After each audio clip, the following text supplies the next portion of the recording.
heart chambers have to fill up again during this phase of the heartbeat, and we need enough pressure diastole to push the blood back to the lungs and heart and to fill all the vessels that penetrate into the heart muscle called coronary arteries. And as we age, our blood vessels become less elastic. And when they develop atherosclerosis, they can't distend outwards as much during systole. And that can make systolic blood pressure get dangerously high and can damage the brain or kidneys and overwork the heart. However, the increasing stiffness also reduces the recoil inward during diastole. And we can see that number fall too low with advancing heart disease. If diastolic blood pressure is lowered too much with medications, enough blood cannot be returned to the heart fast enough to fill its chambers in time and to adequately fill all the coronary arteries. The overuse of medications can precipitate an irregular heart rhythm and even death. When you resort to drugs to bring down a dangerously high systolic blood pressure, it often does so at the expense of pushing diastole too low and decreasing the blood flow returning to the heart. When international researchers studied 22,000 patients in a 14-country study, they found a striking increase in heart attacks in those whose blood pressure medications brought the diastolic blood pressure below 80. Even diastolic blood pressure medicated to below 70 has been shown to almost double the risk of death. The only way to lower the systolic into a safe range without lowering the diastolic too low is with diet, not drugs. And we're all aware of the epidemic of diabetes in this country. And what you did not likely know is that many of the drugs used to lower your blood sugar actually cause your diabetes to get worse in the long run, as you use these drugs for years. They may lower your glucose in the short run, but the overall effect is to make you gain weight and push the failing cells in the pancreas that produce insulin to work harder, thus advancing and worsening your diabetes over time. What makes this even more disturbing is the evidence that a nutritarian diet will not just improve your blood sugars and your diabetes, but it will wipe it out and make you non-diabetic. A recent study on a nutritarian diet for diabetic patients showed that within 7 months, the average hemoglobin A1C dropped from 8.1 to 5.8, which is a non-diabetic range. And this occurred as 90% of the diabetic medications were discontinued. In other words, almost all the participants no longer had diabetes. Their blood glucose levels became normal, and they did not need diabetic medication anymore. As you let in the shock about the dangers of medications sink into your brain, I'd also like to mention the futility of angioplasty and stent placement for those with stable coronary artery obstructions. Since atherosclerotic plaque blankets most vessels in the heart like peanut butter spread throughout, stretching open a narrowed segment with a balloon does not address the many other areas that contain very dangerous plaque, which is more likely to cause a heart attack.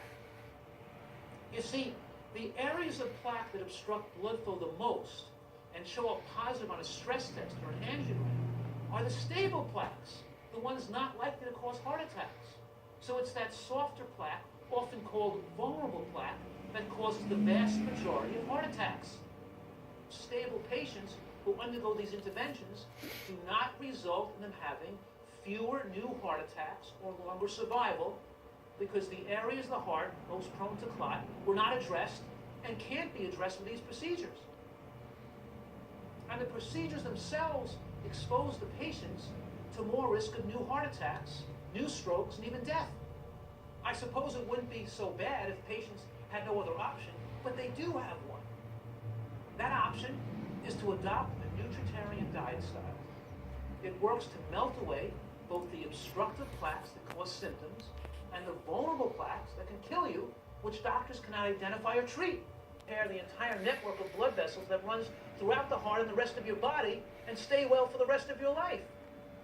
Blood vessel disease and heart disease simply does not have to happen, and it does not have to happen to you. Consider Julia as an example. In the year 2000, for example, look at this cake. At first, you may not think it tastes as sweet as your junk food cake, made with white flour, butter, and sugar, but with time, I'll bet you like the taste of this, not only just as much, but even better. Isn't that a beautiful chocolate cake? Let me tell you the ingredients. It's made from beets, carrots, zucchini, whole wheat, pineapple, bananas, walnuts, currants, and cocoa powder. I know you can't believe that this can taste as good as regular chocolate cake, but I guarantee you will like it better. And you can have some vanilla nice cream made by whipping up some frozen bananas with some macadamia nuts or walnuts and a little unsweetened coconut flakes and vanilla extract. It's fantastic, and it's so simple to make. And wok some vegetables in a pan for dinner. It's so easy. I made this delicious vegetable medley in about 10 minutes using my favorite Thai curry woking sauce, made from peanut butter, lemongrass soaked in coconut milk with ginger, curry, and turmeric. And here it is, plated over some black bean pasta and topped with some lightly toasted chopped almonds. Dinner is at my house right after the show.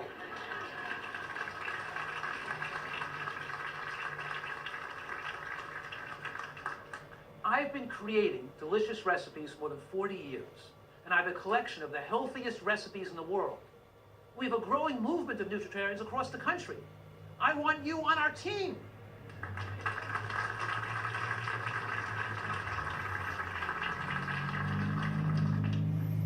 A nutritarian has a salad at least once a day and typically makes a big pot of vegetable bean soup or stew on the weekends so they can use it during the week. All you have to do next is add a healthy breakfast to that, and you have more than 2/3 of this down. Breakfast can be an intact grain, such as steel-cut oatmeal, with some nut milk or some ground seeds, and fruit mixed in, like strawberries and blueberries. Just think about this a minute. Can you imagine the improvement in the lives of Americans, the saving of lives, the solving of our expensive and unsustainable healthcare crisis, if all people just had a healthy breakfast? And for lunch had a salad and a bowl of veggie bean soup and a piece of fruit? If I could give you a promise to reverse your high blood pressure and get rid of your diabetes, normalize your high cholesterol, and protect you from ever having a heart attack or a stroke, so you never need those cancer-promoting medications again, would you do this? Of course. Wait, what if I promised you that you would like eating this way just as much? Now, of course, I'm being straight with you. I'm not claiming you will like the taste of this as much as ice cream and cookies and burgers and pizza and soda right away. I know it takes about 3 to 6 months for your taste preferences to change. Mm-hmm. But isn't that worth it to save your life? Hell yeah. Yep. I'll tell you why you might not do this. Because you think, it's too late for me. I can't change at my age. Or it's too hard to do. Or the food won't taste good. I've heard every possible excuse for not changing the way you eat. But that's not you talking. It's your food addictions talking. Saying, yeah, give me another greasy burger and french fries soaked in fat. But those thoughts are delusional. They come from a small part of your brain that gets activated when addictions get threatened. That is not you. Your logical brain can recognize those negative thoughts. You know what you should do. And gradually, that toxic hunger and addictive thinking fades away. And you realize those fears are unfounded. Remember, almost half of the people that experience their first symptom of heart disease have a major heart attack that kills them on the spot. About 40% do not make it to the hospital alive. You never need to have that fear. These tragic deaths don't have to happen to you. We can do this together. I've devoted my entire life to providing you the nutritional information that can make you healthier. I need you to do just one thing right now, to be open to change. The small changes I'm asking of you take some effort, but the rewards are tremendous. You can always go back to eating junk food, but I don't think you will once you start feeling really great, losing weight, sleeping well, having tons of energy, with a new excitement about your life. I know you can do it.